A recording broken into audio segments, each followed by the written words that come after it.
கழகத்தினுடைய தலைமைக்கு அலுவலகத்தில் இருந்து ஆங்காங்கு தந்த தகவல்களை சேகரித்து தேர்தல் அறிக்கை தயாரித்து வெளியிட்டு வந்தோம்.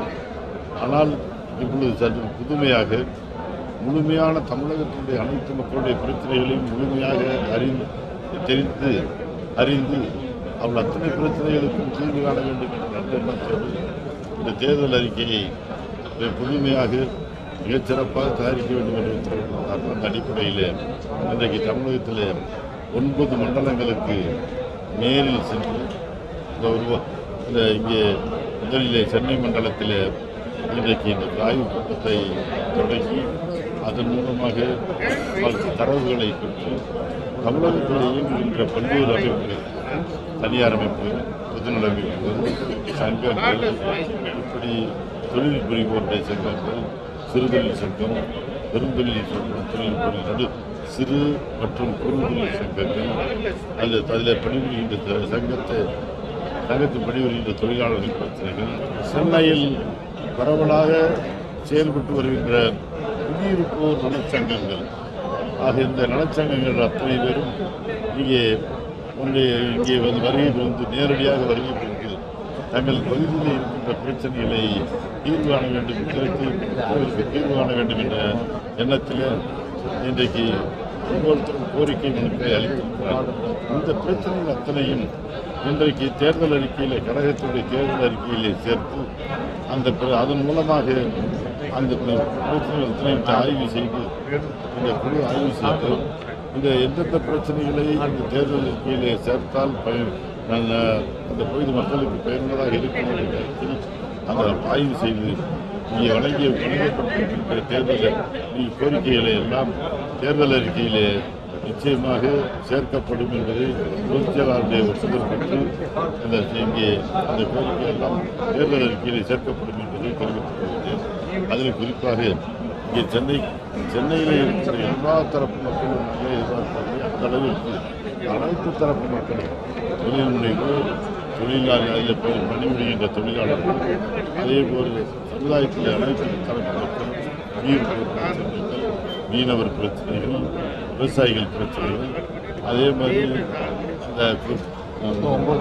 அனைத்து தரப்பு மக்களும் தனித்தனியாக அமைப்புகள் வைத்திருக்கிறோம். ஒவ்வொருவரும் இங்கே இருக்கின்ற தனித்தனியாக அமைப்புகள் வைத்துக் கொண்டு சங்கம் வாரியாக இங்கே செயல்பட்டு கொண்டிருக்கிறார்.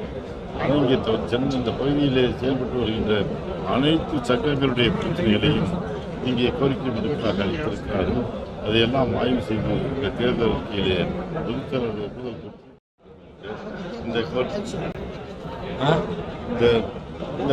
இந்த தேர்தல் அறிக்கையிலே குழுவிலே நான் உட்பட அண்ணன் பொன்னையன், மூத்த முன்னோடி, கழகத்தினுடைய மூத்த முன்னோடி அண்ணன் பொன்னையன் அவர்கள், நமது முனைவர் பொள்ளாச்சி ஜெயராமன் அவர்கள், அருமை அண்ணன் இங்கே கழக செய்தி தொடர்பாளர் ஜெயக்குமார் அவர்கள், சி.வி. சண்முகம் அவர்கள், அண்ணன் செம்மலை அவர்கள், திருமதி அம்மா வளர்மதியம் அவர்கள், அண்ணன் O.S. மணியன் அவர்கள், ஆர். உதயகுமார் அவர்கள், தமிழகத்தினுடைய என்றைக்கும் எதிர்கட்சி தலைவராக அருமை சட்டமன்ற எதிர்கட்சி தலைவராக அருமை ஆர். உதயகுமார் முனைவர் அனைவரும் அருமை சகோதரர் முனைவர் வைகை செல்வன் அவர்கள் மற்றும் இங்கே பொதுச்செயலாளர் நியமிக்கப்பட்ட இந்த குழு இன்றைக்கு சுற்றுப்பயணத்தை முதன்முதலாக தொடங்கி சென்னை பகுதி மண்டலத்தில் இந்த கோரிக்கை மனுக்களை எல்லாம் பெற்று நேரடியாக பெற்று இங்கே பெற்று வந்திருக்கிறோம். இந்த இதில் இங்கே நாங்கள் எதிர்பார்க்கிறோம் அனைத்து தரப்பு சென்னை பகுதியிலே இருக்கின்ற சென்னை, காஞ்சிபுரம், செங்கல்பட்டு, திருவள்ளூர் மாவட்டங்களை வருவாய் மாவட்டங்களை உள்ளடக்கின்ற பகுதியிலிருந்து இங்கே இருக்கின்ற அனைத்து சங்கங்கள், பொதுநல அமைப்புகள், இப்படி எல்லா சங்கங்களும் கலந்து கொண்டு தங்களுடைய இந்த தேர்தல் அறிக்கையிலே, கழக தேர்தல் அறிக்கையிலே இந்த எங்களுடைய பிரச்சனைகளை சேர்க்க வேண்டும் என்று சொல்லியிருக்கிறார்கள்.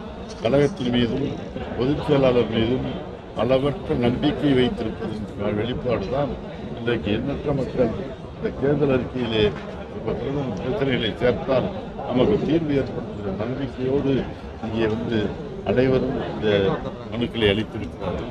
அதையெல்லாம் பரிசீலித்து நிச்சயமாக நீங்கள் அனைத்து இந்திய அண்ணா திராவிட முன்னேற்ற கழகத்துடைய தேர்தல் அறிக்கையிலே இது சேர்க்கப்படும்.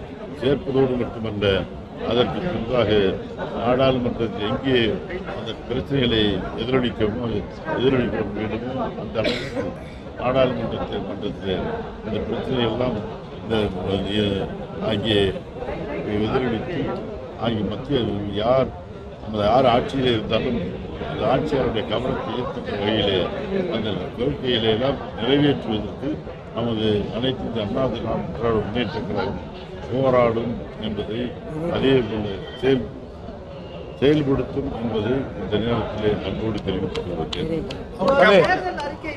நீங்க தயார் பண்ணிட்டு இருக்கீங்க, நீங்க நிறைய கருத்து கேட்கிறீங்க, நிறைய விஷயம் சொல்றாங்க. ஏற்கனவே இப்ப ஹிந்தியில இருக்கிறது ஐபிசிஏ, தமிழ்ல ஏற்கனவே இங்கிலீஷ்ல இருக்கணும்ன்றதெல்லாம் சொல்லிட்டு இருக்காங்க. எது மாதிரியான வடிவமைக்க போறீங்க?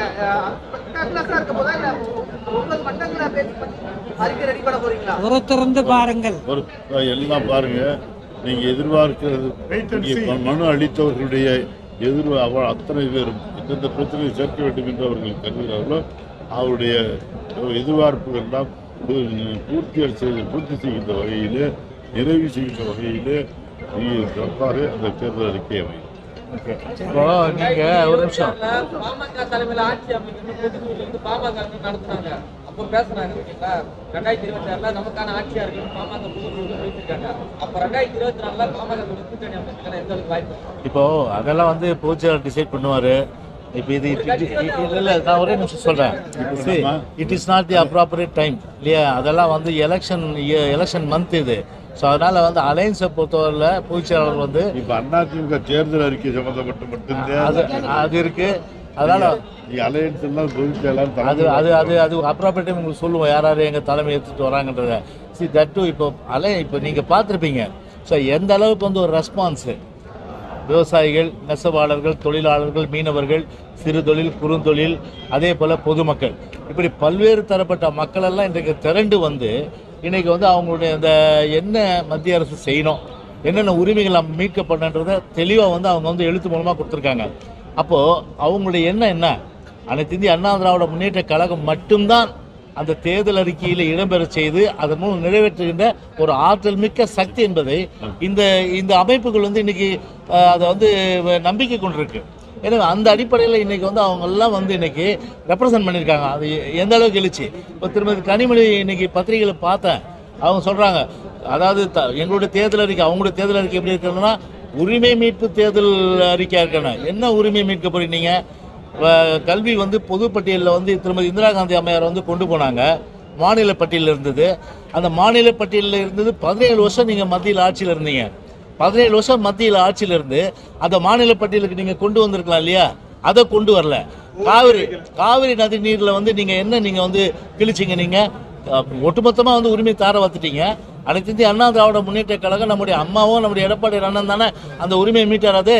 சரி, இடஒதுக்கீட்டில் 69% ஒதுக்கீடு, SC ST BC MBC எல்லாத்துக்கும் 50% கூடாதுன்னாங்க. அந்த 50% மேலே போகக்கூடாதுனாங்க. அந்த 50% மேலே 69 நம்முடைய உரிமைன்னு சொல்லிட்டு அம்மா சட்ட பாதுகாப்பு கொடுத்தாங்க. கான்ஸ்டியூஷனல் அமெண்ட்மெண்ட்டு அட்டவணையை திருத்தி 9வது அட்டவணையை திருத்தி சேர்த்து அந்த அளவுக்கு பண்ணாங்க. முல்லை பெரியாரில் அதே போல் இப்படி எத்தனையோ கச்சத்தீவு இன்னைக்கு பார்த்தீங்கன்னா இன்னைக்கு 25 மீனவர்கள் இன்னைக்கு கூட பிடிபட்டிருக்காங்க. அது குறித்து என்ன இந்த ஆளுங்கட்சி இன்னைக்கு மத்திய அரசு நிர்பந்தம் பண்ணியிருக்கு? ஒரு நிர்பந்தம் பண்ணல. ஆனால் கச்சத்தீவு மீட்பது தான் நம்முடைய உரிமை. ஆனால் கச்சத்தீவை பற்றி பேசுறதுக்கு அவ்வளோ எந்த உரிமையும் கிடையாது. ஏன்னா தாரை வார்த்ததே அவங்க தான். இப்படி மாநிலத்துடைய உரிமையெல்லாம் 10-17 வருஷம் இருந்து மத்தியில் ஆட்சி பொறுப்பில் இருந்தவங்க ஏன் அதை செய்யலை? இப்போ யாருக்கு அதில் பூ சுற்றுற கதை இது? இன்னைக்கு எல்லாம் நம்புவாங்களா? இன்னைக்கு தேர்தல் வந்துட்டா மக்களை ஏமாத்துற ஒரு அறிக்கை தான் அந்த திராவிட முன்னேற்ற கழக தேர்தல் அறிக்கை. மோசடியான அறிக்கை. ஏற்கனவே தேர்தல் அறிக்கை கொடுத்துட்டு எந்த அளவுக்கு மக்கள் இன்னைக்கு வந்து 505 வாக்குறுதி கொடுத்து கஷ்டப்படுறாங்க இன்னைக்கு.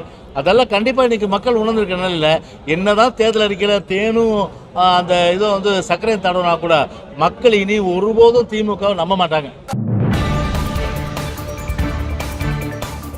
செய்திகளை உடனுக்குடன் தெரிந்து கொள்ள நமது அம்மா இணையதள தொலைக்காட்சியை சப்ஸ்கிரைப் செய்து அருகில் உள்ள பெல் ஐக்கானை